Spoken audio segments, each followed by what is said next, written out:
It is June 4th. We're here with Sheriff William Honsal for his media availability. Sheriff, do you want to just give us a brief update about where we are here in Humboldt County? Yeah, absolutely. So first off, I just want to say that there's been a lot of things that have occurred over the last week with the murder of George Floyd and the nation's response to that overall has gotten a lot of people really interested in doing something. And so we recognize that there's a lot of protests that have occurred, and within the county there's a lot of decent protests and people trying to get a message out there. There have been people that have wanted to take away from the message and encourage violence, encourage vandalism, and destruction. And so we denounce that, and that is not what the message is. And but for the vast majority of the people that have been out there protesting, we do hear their voices, we do understand, and so we're committed here in the Humboldt County area and law enforcement in Humboldt County to make a difference, to building relationships, to earning the public trust. That is very, very important to us, and we'll continue to do that. It's not something we can ever take for granted or take advantage of our relationships. We just have to always work on it. And so that's my pledge, to continuously work on that. We have some great deputy sheriffs, some great law enforcement officers here that are committed to it. It's our purpose, it's our mission to protect and serve, and so that's what we're going to do. And we're committed to earning the public's trust through compassion and accountability is our mission. So we're going to continue to do that, and so you're going to see more and more of us out there trying to demonstrate that commitment to the community. Where we are as far as COVID goes, we're still in our expanded phase 2. Things are happening every week or so, getting guidance from the governor's office, but we appreciate everyone's patience. As it is in late spring, early summer now, we're going to see more things open up, and so appreciate everyone's patience and just desire to kind of get our community back on their feet. Great, thank you. Yeah. All right, so our first media question. Since the closure of schools, has local law enforcement seen a decrease in the reporting of child abuse? And if so, is that a result of youth interacting less with teachers who are mandated reporters? I think the evidence does show that we have had less child abuse cases reported to us. In April, we did have, the number was quite less than normal. We usually get over 100 cases, and we had 80 cases in April. We had about 100 cases in May reported to us. So we believe our number one mandated reporters are teachers, people associated with school, seeing the kids every day. When that doesn't happen, then we have those less reports. So we have seen that as schools start opening up, childcare starts opening up, we may experience more of child abuse reports and cross reports with child welfare. Great. Yeah. Thanks. According to the reporter, Governor Gavin Newsom extended eviction moratorium authority on May 29th. The new order allows local governments to extend prohibitions on landlords for evicting tenants for non-payment of rent and prohibits enforcement of evictions by law enforcement or courts until July 28th. Is Humboldt adopting the additional measures / what will be the impact of this locally? So evictions is one of those things that the governor has put a moratorium on under certain circumstances. There's still a public safety provision that allows evictions to occur. There's also people that were in the eviction process prior to COVID that was unrelated to COVID. These evictions related to COVID, trying to help people that lost their jobs not get thrown out on the street, right? I get that, and that's the overall intention. We've seen the county and cities push these moratoriums to try and protect people that have housing. But there are people that have public safety issues. There's people that have had issues prior to COVID, and they are allowed to go through the court process. The civil process is opened up through the court system. Once we get a judgment and we're ordered by the court that someone can be evicted out of their house for these reasons, people prior to COVID or for public safety type issues, that we will serve those evictions and work with the tenants to find other housing. Around the globe, governments have implored residents to stay home to protect themselves and others from COVID-19. Could pent-up frustration of people being inside for so long due to COVID have intensified the outrage we saw at protests last weekend? And do you expect more this weekend? Well, I mean, that could be the case. We know that we all have COVID fatigue, and people are wanting to get out and do more things, and so that may have some role of it. But I do know that certain people want to take advantage of a situation, and so those are people that I would think that were the vast majority of people that were causing violence and those kind of things. But for the majority of people, peacefully protesting, getting a message out there, and being vocal about it, we didn't see that, and so. And the rest of these questions asked by media today don't specifically have to do with COVID. They're more of with the Black Lives Matter movement, police brutality, and so forth. So the reporter asks, what did the Sheriff's Office learn during the weekend of protests, specifically regarding use of force, that it can carry forward for future response during protests? Well, the Sheriff's Office has dealt with protests in the past. This is not something that we're not familiar with dealing with. And then mass gatherings, protests, people in defiance, using force to effect arrests. I mean, these are things that we deal with on a daily basis. And so as far as learning something new, we always learn about every situation, and there's takeaways from it. And so I think there was lessons learned on Saturday that we were incorporated in on Sunday, and so we were able to utilize the California Highway Patrol. Eureka Police Department was the incident command, and we assist them in having different reaction teams based upon what has occurred. And so I think utilizing one thing that we understand is because we're a small county, we rely on each other in law enforcement and to work as a team with law enforcement. And we demonstrated that this weekend, working with Highway Patrol, Eureka Police Department, Sheriff's Office, and to ultimately maintain the safety of the peaceful protesters, as well as quickly taking people into custody that were violating the law. And that coordinated effort, I believe, really sustained what overall the protest was about. So. Local law enforcement agencies have worked aggressively to change policies in light of court cases that highlight use of force. How have policies inside the Sheriff's Office changed regarding use of force in the past 5 years? So over the last year, California changed the kind of use of force standard. And so there's a lot of things that we are incorporating now. There's case law in the book, but our policy essentially is that the officer has to use reasonable force. And so that has to be documented and followed up on, and to ensure that lawful force was used. Every use of force is investigated by a sergeant to make sure that the proper amount of force was used. If it's not used properly, then they look at it and they see what level of discipline needs to happen. Is this a training issue? Is this a disciplinary issue? So hold people accountable. Accountability is key in building trust in our community. So we want to make sure that continues into the future, and people understand that there's strict guidance here in our state law, in case law, of when we can use force, whether it's deadly force or force to effect arrest, overcome resistance, prevent escape. All those are reasons to use force, and we have to justify everything we do. And so I think it's important. Training is utmost important as a part of this.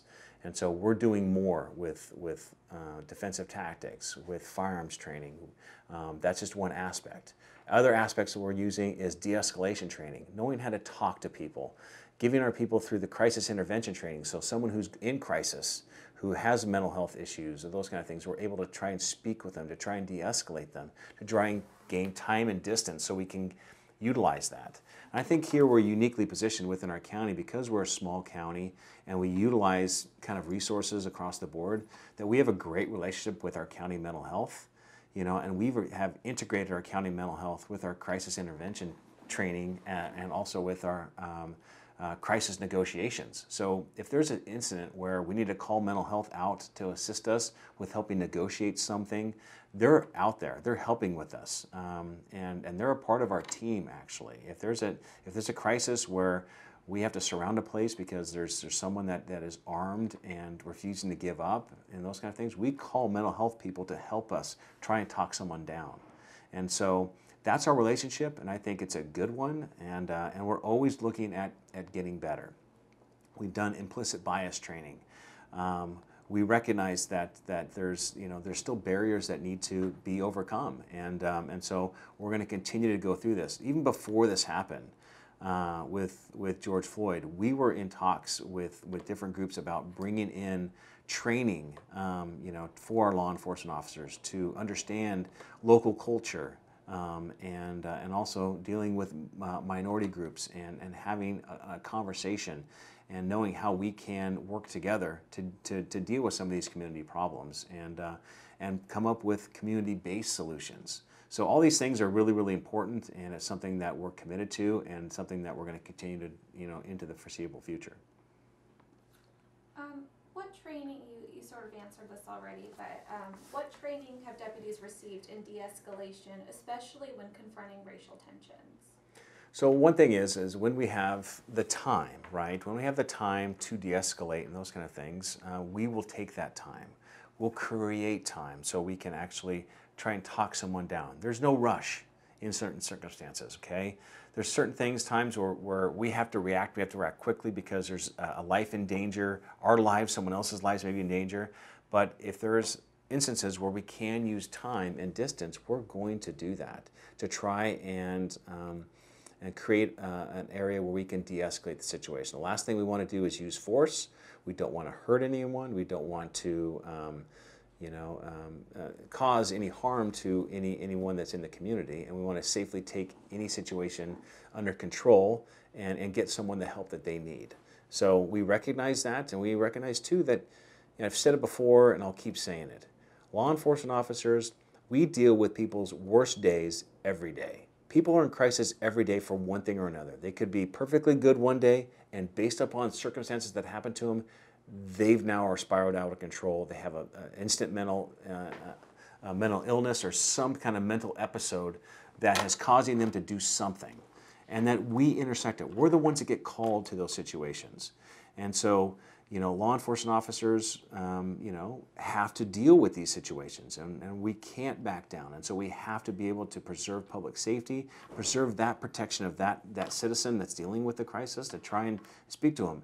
And let me tell you, our deputies do a great job every day doing this. A lot of the stuff goes unnoticed about how we talk someone out that was suicidal, that someone was talking like they're going to hurt someone, and we talk them down. And so that stuff is happening every day, and it's just not being advertised because it's just a part of what we do on a daily basis.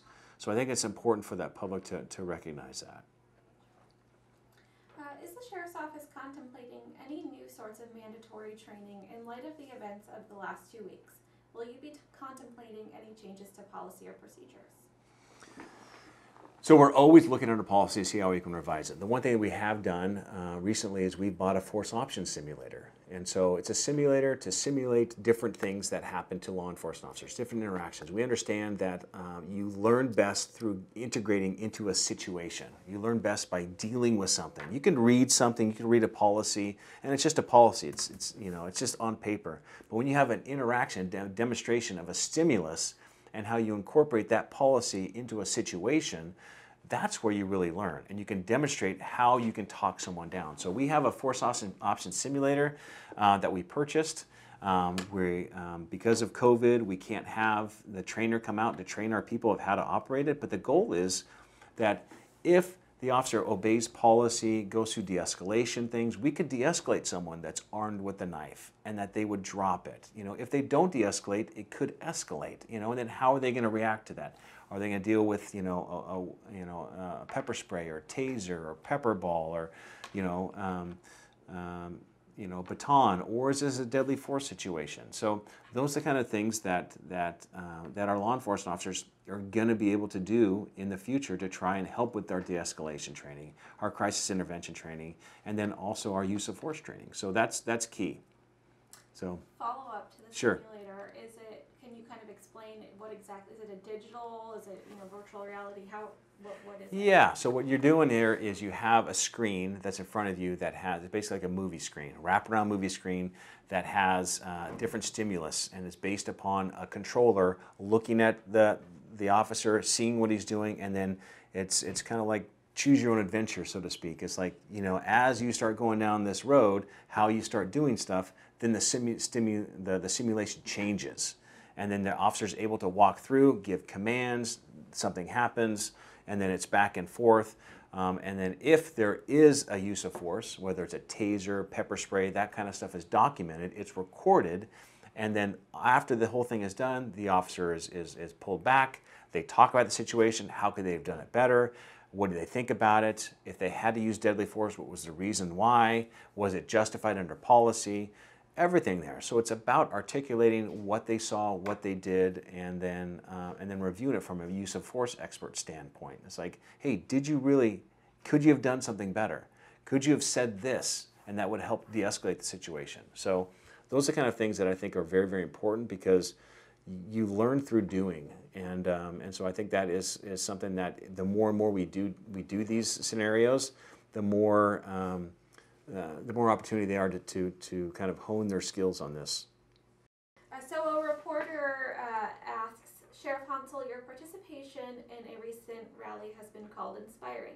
Can you share what Black Lives Matter means to you? You know, I think one thing is that what people need to understand is that, you know, on Sunday night, you know, the rally that went to the Eureka Police Department, that Chief Watson, you know, is the one that said, hey, listen, let's address the crowd. Let's address the people that are coming to the police department, and just me and you, and we can talk to them if they're willing to listen to us.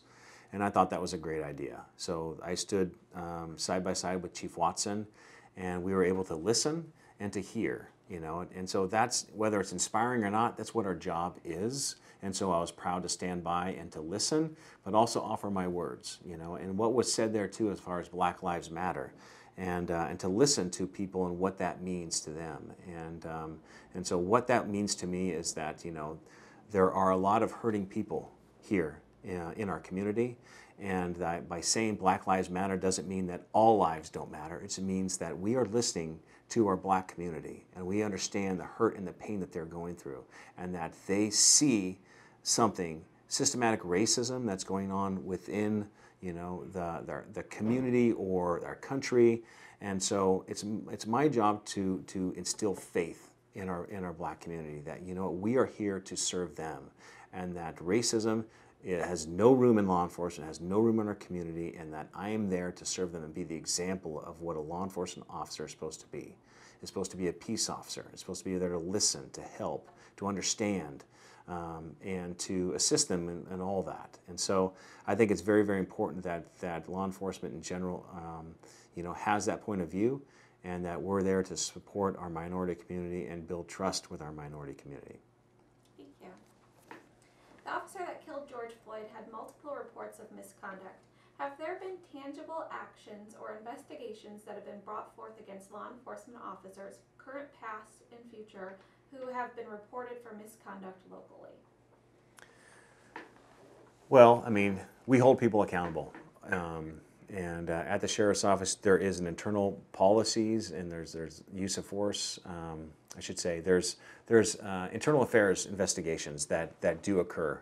Someone files a citizen complaint, you know, for any kind of violation of policy, we have to follow up on that, and we do follow up on that. It could be an internal complaint, it could be an external complaint. We follow up on it, and that the law enforcement officers do have what they call a police officer's Bill of Rights, and that those rights are adhered to during those things. But in the meantime, we interview them, we collect evidence, and that ultimately, if it's a violation of policy, we hold them accountable for that policy violation.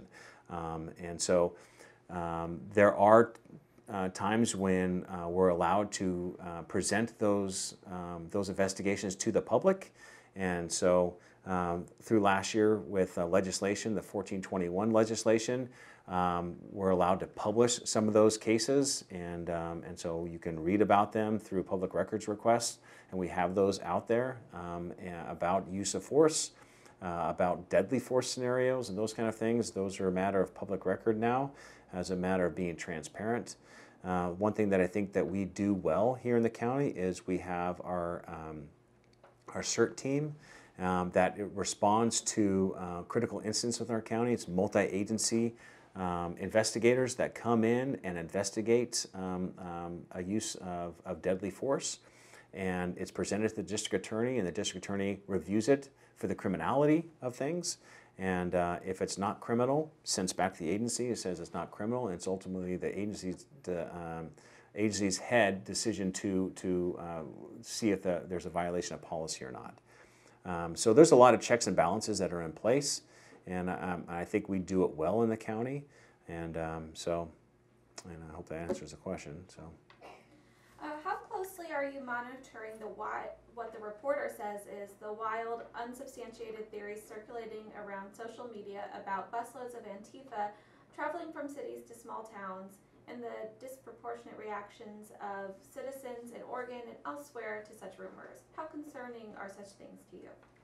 Well, Antifa was here this weekend. There's members of Antifa dressed up, and trying to instigate incidents here. I'm thankful that that there was only minor instances of vandalism and violence.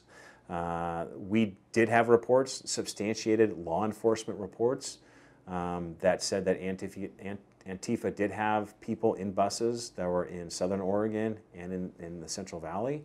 And so we do keep in track of that. That's part of what we do. So these aren't unsubstantiated stories.